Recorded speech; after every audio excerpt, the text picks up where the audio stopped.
Nossa, quando eu sento pra estudar, eu não consigo focar, velho. Eu me distraio demais. Começo a pensar em um monte de coisa que vai acontecer, coisa que eu tenho que fazer hoje, um monte de coisa do passado. Eu não consigo simplesmente concentrar no material que tá diante de mim, cara. É um inferno. Bom, se você sente que sua cabeça simplesmente vai à loucura quando você senta pra estudar e você não consegue simplesmente focar no material, fica comigo que eu vou te ensinar um exercício pra ajudar você a trazer sua atenção pro aqui e agora e focar naquilo que você precisa aprender. Mas antes de mais nada, se você não me conhece, muito prazer. Eu sou o Herbert Pinto, sou psicólogo com cerca de 6 anos de experiência e aqui no canal eu te ajudo a superar a procrastinação nos estudos de um jeito que ninguém fala, usando psicologia e educação emocional. Para você que precisa montar e manter uma rotina de estudos, seja para concluir a faculdade, passar num concurso público, seja para atualização profissional, porque você é um profissional que está sempre tendo que se manter atualizado. E eu sei bem como é. Então, se você se interessa nesse assunto, se inscreve aqui no canal, porque numa frequência semanal sai conteúdo aqui para você sobre esse assunto. E vamos lá pro vídeo. Queria começar pedindo para você comentar aqui se você já conseguiu reparar que tipo de pensamento te ocorre quando você está ali tentando estudar e a cabeça está bombardeando você com uma série de ideias sobre o futuro, sobre o passado. Se você já reparou, compartilha aqui comigo o que que é. Geralmente é alguma coisa do tipo assim: caramba, eu já paguei o boleto hoje? Caramba, eu deixei mensagem para fulano no WhatsApp? Caramba, e aquela forma que meu pai me respondeu, hein? Por que será que ele me respondeu assim? Caramba, e meu namorado? Por que será que ele tá tão reticente comigo, tá tão pouco falante comigo recentemente? Enfim, surgem algumas questões que são ou práticas ou de cunho emocional. Eu gosto de dizer, e falei sobre isso hoje na mentoria de estudo, né? Porque eu toco mentorias de estudo, assim como tem também a comunidade de estudo. Na mentoria eu estava diante de uma pessoa e falei com ela: olha, existem alguns momentos do nosso dia que a gente fica mais vulnerável para as nossas emoções. Esses momentos, com certeza, são compostos por o momento em que eu sento para fazer alguma atividade intelectual duradoura, especialmente estudar, atividades que envolvem o tédio, que envolvem lidar com o tédio, mas também aquele momento em que eu deito na cama para dormir, porque deitar-se para dormir é isso, deitar e esperar o sono vir. Para algumas pessoas é mais rápido, para outras demora mais, mas naquele intervalo ali, eu estou vulnerável a uma série de ruminações, a uma série de experiências emocionais que talvez ao longo do meu dia eu tivesse toda a possibilidade de evitar. É como se de noite o som do mundo, pensa naquela barrinha de brilho, né, da tela do seu celular, da luz que a tela do seu celular emite. Durante o dia, como se aquela barrinha, ela representasse o som das emoções. Então, no caso, ele tá menor, mais baixo. Então, durante o dia, é como se aquele som tivesse baixo. Por quê? Porque o resto do mundo tá estimulando a gente a pensar uma série de coisas práticas a fazer, levar o menino na escola, fazer X, fazer Y, fazer Z. A vida tá acontecendo. Mas de noite, quando o mundo se aquieta, cada um na sua casa, e aí é como se o som das emoções aumentasse. Então, aquela ansiedade fala mais alto, aquela culpa, aquela vergonha daquela situação que aconteceu, é como se o nosso corpo viesse cobrar a gente em relação a como é que aquela situação se deu. Cobrar no sentido de: olha, você percebeu como você foi envergonhado? Você percebeu como você agiu errado? Então, é como se o som aumentasse, mas na prática, o cérebro tá sempre falando, a gente é que tá distraído. Quando a gente senta para estudar, também é um desses momentos em que a gente fica vulnerável por conta da experiência de estar sendo menos estimulado que vivendo a vida, fazendo outras coisas, né? Então a gente tá ali parado, de olho no material, e a nossa cabeça começa a trabalhar. E antes de te dizer como você lida com esse trabalho da sua cabeça, eu queria te dizer que existem 3 coisas que super dificultam a sua vida quando você tá ali sentado, tentando manter o seu foco na leitura. Você tá ali lendo, então você precisa fazer um esforço para manter o seu foco atencional, certo? Existem algumas coisas que dificultam a sua vida quando se trata de manutenção desse foco atencional. Isso porque manter o foco atencional é uma função executiva executada por uma área do nosso cérebro, ou majoritariamente, né, uma área do nosso cérebro chamada de córtex pré-frontal. Seu córtex pré-frontal, então, está ali executando essa tarefa, né, com essa função executiva de manter o seu foco. Porém, a vida dele fica difícil quando você escorregou em uma de 3 cascas de banana. A primeira, você dormiu mal. Privação de sono afeta o desempenho do córtex pré-frontal em manter o foco atencional, mas não só nisso, regular emoções, controle inibitório, controle de impulsos, uma série de funções executivas, porque tá tudo lá no córtex pré-frontal, e se você dormiu mal, você está na berlinda em relação a essas habilidades. Além disso, álcool. Quando você bebe, e é por isso que uma pessoa quando bebe, ela fica meio solta, né, ela fica inconsequente, ela diz coisas que ela não diria, porque o seu freio, o seu controle de impulso, o seu controle de foco, aquela coisa toda da gerência, do gerenciar você, que é um pouco das funções executivas que eu tô citando aqui, destacando aqui, elas ficam frouxas, né? Então seu córtex pré-frontal fica menos bom em controlar seus impulsos, por assim dizer, colocando de uma forma bem grosseira para você entender. Tem mais uma coisa que é capaz de afetar o desempenho do seu córtex pré-frontal, que no caso é o estresse. O estresse, em níveis elevados, ele tem o poder de meio que intoxicar o seu córtex pré-frontal, e não só essa parte do seu cérebro, mas outras partes também. Mas se tratando de estudar, ela intoxica o seu córtex pré-frontal de um modo que fica difícil para você e menos eficiente para você manter o foco atencional. Por que você está falando de estresse, Herbert, se a gente estava falando de distração? Porque a distração, ela, nesse sentido de os pensamentos que te ocorrem conforme você está estudando, ela tem super a ver com estresse. Você leva em consideração a primeira parte desse vídeo em que eu te falei que esse é o momento que você está mais vulnerável. Por quê? Porque as emoções desconfortáveis que você tende a estar vulnerável a nessa situação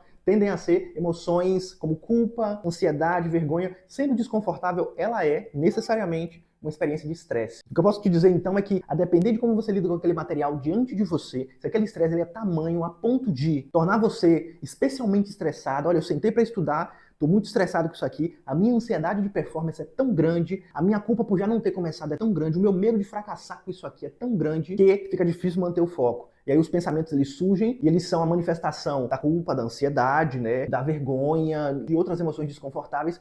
E do modo que elas pipocam na minha cabeça, fica difícil prestar atenção não só porque eu estou sendo distraído pelas ideias, mas também porque é uma experiência de estresse. E de novo, o estresse empobrece o funcionamento do meu córtex pré-frontal, ele fica menos eficiente. Então tem dois motivos pelos quais você fica menos concentrado, concentrada, quando você senta para estudar do que você gostaria. Isso porque você não conhece a nossa técnica ainda, e eu vou te explicar. O nome da técnica é tirar da cabeça, é isso que você vai fazer. Ele é tão simples quanto uma frase pode resumir, que é papel e caneta do lado do seu livro, caderno, para você anotar os pensamentos que te ocorrem, para você tirar eles da cabeça. Pode ser um bloco de notas no computador, se você estuda online. Abre um bloco de notas e salva ele de nome tirar da cabeça. Pronto, é isso que você vai fazer. Fazendo isso, você vai anotar todos os pensamentos que te ocorrem, que te distraem conforme eles aparecem. Então, caramba, tô aqui estudando, paguei o boleto hoje. Opa, olha aí, paguei o boleto hoje, interrogação. Aí você volta a estudar, ok, vou seguir. E aí você vai anotando conforme esses pensamentos, eles vão aparecendo. E claro, não precisa ser uma coisa perfeccionista, vou anotar todos, mas você vai saber quais anotar porque eles não vão sair da cabeça. Eles vão continuar se repetindo. Caramba, olha só, ok, eu deveria estar focando aqui, mas esse pensamento é que está roubando a minha atenção. Então deixa eu anotar ele. Porque a ideia é tirar da cabeça. Se é aquele pensamento que simplesmente passa, ele já saiu da cabeça, por assim dizer. Você não precisa tirá-lo, ele já passou. Os que você precisa tirar é os que não saem. Então nesse sentido você vai saber quais anotar. E anotando você vai perceber uma coisa bem curiosa, humanidade. Você vai perceber que conforme você anota, eles realmente saem da cabeça. Aquele pensamento não volta. Você vai perceber esse efeito na prática. E parece que a cabeça fica vazia, quer dizer, eu fico mais aqui agora, eu fico no momento presente, e esse é o melhor momento para você aprender. É onde você pode absorver a maior quantidade de informações daquele material. Tanto mais no aqui e agora, melhor. Então eu fico mais no agora e olha só, tô conseguindo ler mais, olha, já fluí, caramba, quantas páginas eu já li, simplesmente fazendo isso. E uma outra coisa que você vai perceber é que muitas das coisas que você anotou talvez tenham sido apenas o seu cérebro, o seu corpo tentando afastar você de estudar, para que você parasse com aquela tarefa que é desconfortável por conta do tédio e entre outras emoções,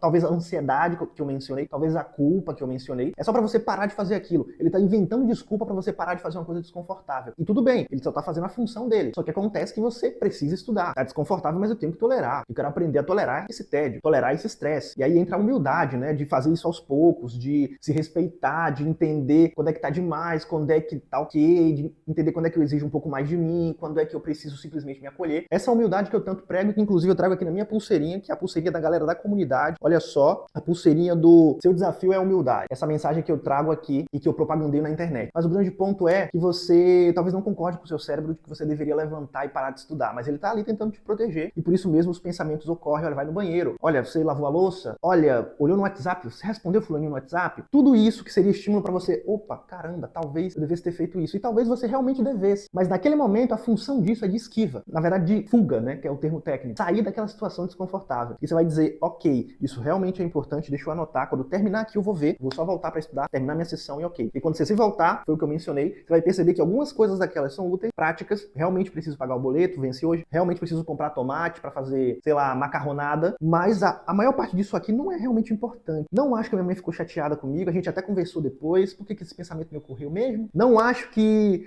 meu namorado tá reticente comigo, silencioso, na verdade ele é mais calado mesmo, durante a semana ele tá muito estudando, muito trabalhando e a gente se fala mais no fim de semana. E aí você começa a entender que, olha, o que passou pela minha cabeça naquela hora que eu tava incomodado com isso? Não faz nem sentido, pô. Aí você risca. E aí você vai lá, ó, o boleto e o tomate. Ok, isso eu tenho que resolver. E aí você resolve. Enfim, humanidade, simplesmente o exercício mais eficiente e mais econômico, mais acessível, mais fácil de fazer que você vai conhecer nessa sua vida de estudo. Eu te garanto. Papel e caneta ou um bloco de notas aberto. Simplesmente isso, sem nenhuma complicação. Experimenta e me diz o efeito disso. Quero que você se comprometa a experimentar. Experimenta isso. E isso vai ser a melhor coisa que você vai fazer se você não conhece. Como eu mencionei, é bizarro como isso é tão eficiente e tão pouca gente conhece, já que isso é tão acessível também. Beleza? E aí, bom, eu quero então concluir esse vídeo para lembrar você de se inscrever. Se você não se inscreveu ainda, tem esse vídeo, tem outros vídeos tão interessantes quanto aqui no canal. Deixa um curtir se você não deixou ainda o curtir. E, por último, mas não menos importante, quero convidar você a conhecer a comunidade de estudos Hoje Não Procrastino, com dicas como essa. Então você ganha acesso a alguns exercícios, comigo assim em vídeo, explicando como é que faz, para ajudar você a lidar com as emoções enquanto você está ali tentando estudar. Algumas coisas que parecem bobas, né, que você não reconhece como sendo relevante desse tanto, mas que simplesmente dificultam sua vida na prática do estudo, ou você sequer consegue começar a estudar, porque a ansiedade é tão grande que você não sabe o que fazer com ela. E você que não sabe que as suas emoções têm sim o poder de fazer você levantar e ir até o banheiro, para fazer você, com isso, se resguardar, se preservar sua integridade em relação àquela experiência desconfortável, você que não sabe que o seu corpo tem esse poder, por assim dizer, que ele te motiva a isso e que ele pode ser tão convincente a ponto de você simplesmente levantar e fazer, você fica então vendido, porque você realmente vai levantar. Caramba, eu tô me sentindo mal, então eu deveria parar de estudar. Eu tô com vontade de ir no banheiro, então eu deveria ir no banheiro. Quando você não percebe que a função daquilo, o motivo de aquilo ter aparecido, aquela vontade de ter aparecido naquele momento, a vontade de ir no banheiro, você já foi no banheiro, não sei, já levantou 3 vezes, e a última vez foi há 5 minutos, e a vontade vem de novo, e caramba, minha bexiga tá doendo. Eu realmente preciso ir no banheiro. Aí você vai, senta no vaso e não sai nada. Quando você não percebe que isso é função, que isso existe em função de preservar você dessa ansiedade, você fica vendido, você simplesmente levanta e vai. Sem entender que tudo isso é sobre autopreservação, mas que você pode aprender a tolerar isso se você entende que tudo bem passar por aquele estresse se você conseguir estudar como resultado disso. E claro, há que haver uma humildade para se expor, a depender do sofrimento que isso te gera, se isso é um sofrimento tamanho. Eu conheço pessoas trabalhando na mentoria, na terapia, na comunidade, que simplesmente sofrem um monte para sentar e estudar e simplesmente não conseguem, ter uma barreira, embora invisível, porque não dá para ver, não sangra, a emoção não sangra, né? Existe de fato uma barreira, elas simplesmente não estudam. Então é importante preservar, há que haver, né, uma humildade para que você saiba lidar com isso na prática. E tanto esse trabalho com a humildade de se expor, quanto com lidar com as emoções e tolerar esse estresse, são importantes e são basicamente o modus operandi da comunidade Hoje Não Procrastina. Então, se você não conhece esse trabalho, procure conhecer, clique no link da descrição e veja um pouco mais a respeito, porque pode ser simplesmente isso que te falta, isso que te separa da constância nos estudos e por isso mesmo do resultado que você quer alcançar com os estudos. De novo, para concluir a faculdade, entregar a dissertação de mestrado, doutorado, concluir seus estudos para o concurso num tempo hábil, o salário estável, o trabalho garantido pelo resto da sua vida, então você faria bem conhecendo a comunidade Hoje Não Procrastino. Então é isso, link na descrição. Deixa um gostei se você gostou desse vídeo, se você achou isso útil. Deixa nos comentários que tipo de coisa passa pela sua cabeça ou qualquer outra dúvida que você tiver em relação a esse vídeo que eu mesmo respondo. E, além disso, se inscreve para os próximos vídeos e também para ter acesso aos vídeos anteriores, para se lembrar de ver, né? O canal fica salvo lá, você pode se lembrar de ver depois. Beleza? Tamo junto? Então é isso, humanidade. Vamos que vamos. E só para lembrar, seu desafio é a humildade. Seu desafio é a humildade. O meu também. Vamos que vamos.